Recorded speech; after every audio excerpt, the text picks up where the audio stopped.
Early this week, the Transformers collab started in Overwatch 2, and I have a few details that you might have missed. Let's have a look. I've been waiting for this moment for a really long time. Finally, a collab in Overwatch that I personally like. Transformers, a cartoon I used to watch every Sunday morning when I was a kid. Ah, the sweet memories. Now, in case you're wondering, yes, I already had a long beard back then. Yeah, I was not popular at school. Now, before we take a look at the skins, there are a few things that I need to get off my chest. First off, I'm slightly disappointed that we're not getting a game mode tied into this event, but I'll get over that one. One that I'm a little more sore about is about the fact that we're not getting a free skin this event. A skin that people can unlock by simply playing the game. And I've been seeing a bit of a trend. It's been happening a lot lately. But let's see how this evolves in future events. However, I don't think Overwatch needs less gameplay rewards. Now, that being said, that trailer they released before the event looked amazing. And it had a lot of people, including myself, dreaming of an animated series for Overwatch one day. Now, about those skins, there's 4 of them. Optimus Prime Reinhardt, Megatron Ratra, RC Yari, and Bumblebee Bastion. By the way, they had some other ideas that they were working on, but they had to scrap them. I'll talk about them later in the video. My personal favorite is, of course, Optimus Reinhardt. But to be fair, I kinda like all of them. Not a popular opinion. A lot of people seem to have issues with some of the skins. The one skin that is universally kind of accepted as being good is the Reinhardt skin.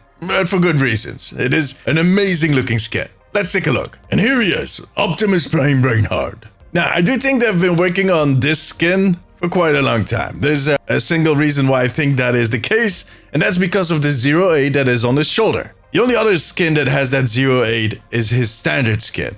His standard Overwatch 1 skin. Because in Overwatch 2, that changed to 09. Now this might be because they have been working on this collaboration for quite a while, but it might also be a way to underline the retro value of this whole season. Or it's just an oversight.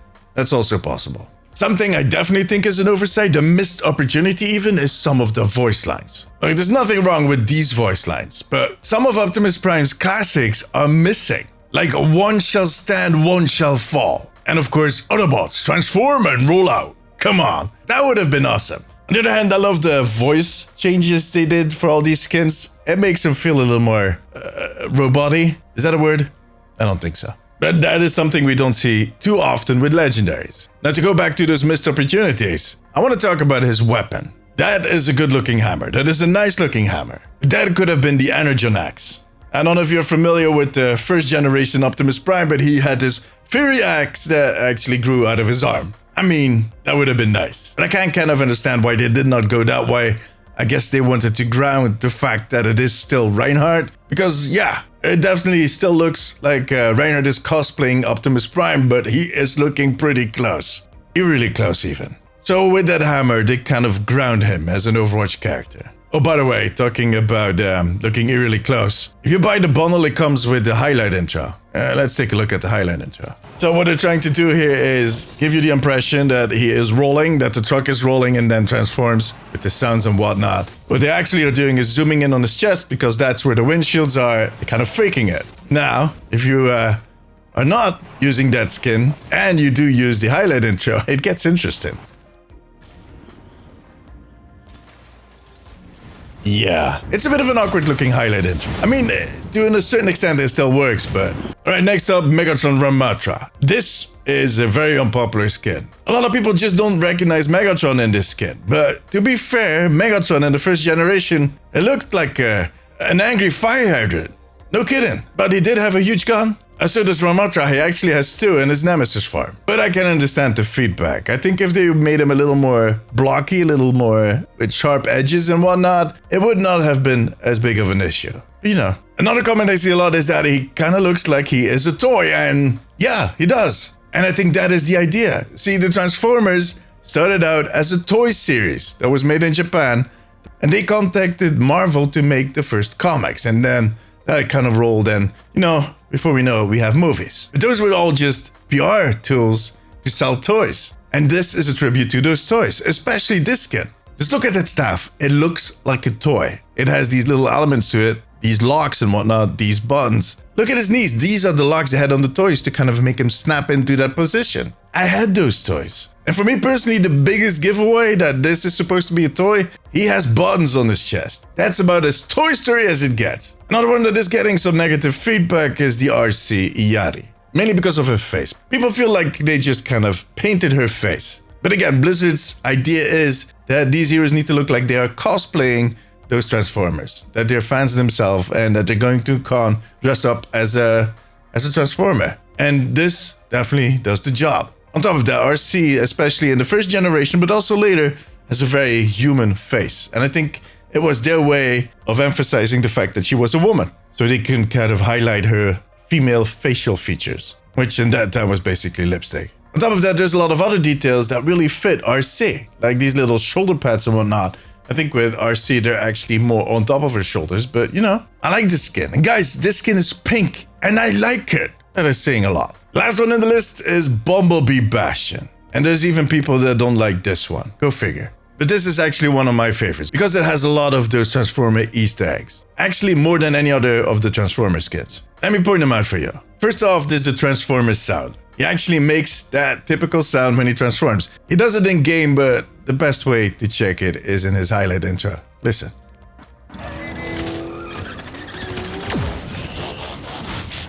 That sound, man. The second thing is that little car that he is actually transforming in, or transforming out in this case. That looks like the Volkswagen Beetle a little bit, which makes sense. The first Bumblebee was a Volkswagen Beetle, but this specific little car actually reminisces these micro cars that they used to have within the Transformers brand. They were tiny little cheap cars and I had a ton of those. And that looks exactly like the one for Bumblebee. Almost identical. When I saw that, it brought back so many memories of those toys I used to have. A third detail is Ganymede. Yeah, he looks like a little robot bird on his shoulder. He's a robot, makes sense, right? Now there's something peculiar about this one. He actually looks like a cassette, like one of Soundwave's cassettes. Soundwave is a Decepticon, and he has these little spy Decepticon robots. And when they come to Earth, they basically transform into a cassette tape, which he kept in his chest. He had a cassette player in there. But Ganymede looks like one of those cassettes, so you basically have Bastion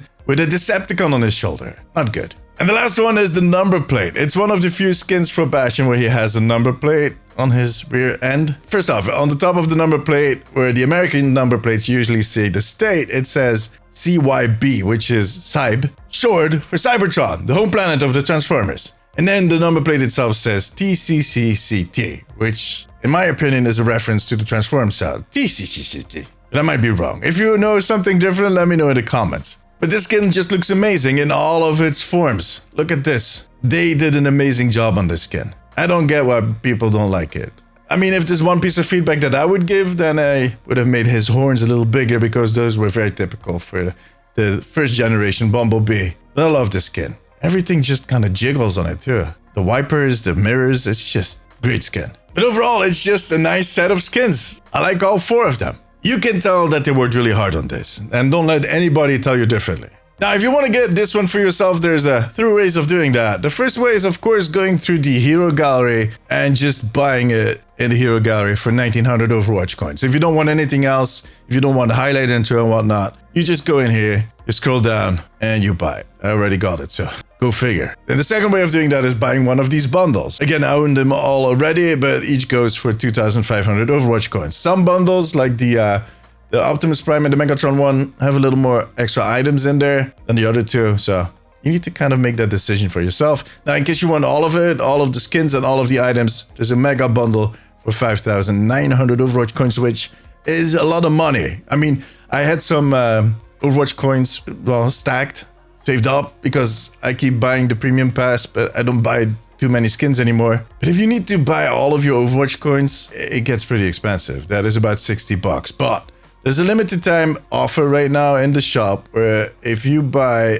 the $20 bundle, you get 10% extra. If you go to the $50 bundle, you get 50% extra, which is enough to get the bundle and still have 1,500 Overwatch coins left. So it's only 50 bucks, but still a lot of money. As I said at the start, they had some other ideas that they had been working on, but that they had to scrap, sadly. Dion Rogers talked about them during an interview with comicbook.com. And he told them that they had a Far Starscream skin, which I kind of predicted in one of my videos. There's a Soundwave Lucio that they had on the table, which makes a lot of sense. I'm kind of surprised that I didn't think about that with the cassettes and whatnot. But there you go. And there's a Wrecking Ball skin, the Unicron Wrecking Ball skin. Unicron is the Transformer planet, or the planet-sized Transformer. That would have been kind of cool. I described those ideas because they felt that players would not always get the reference, because that is really specifically for Transformer fans, and they wanted to keep it general as they always do,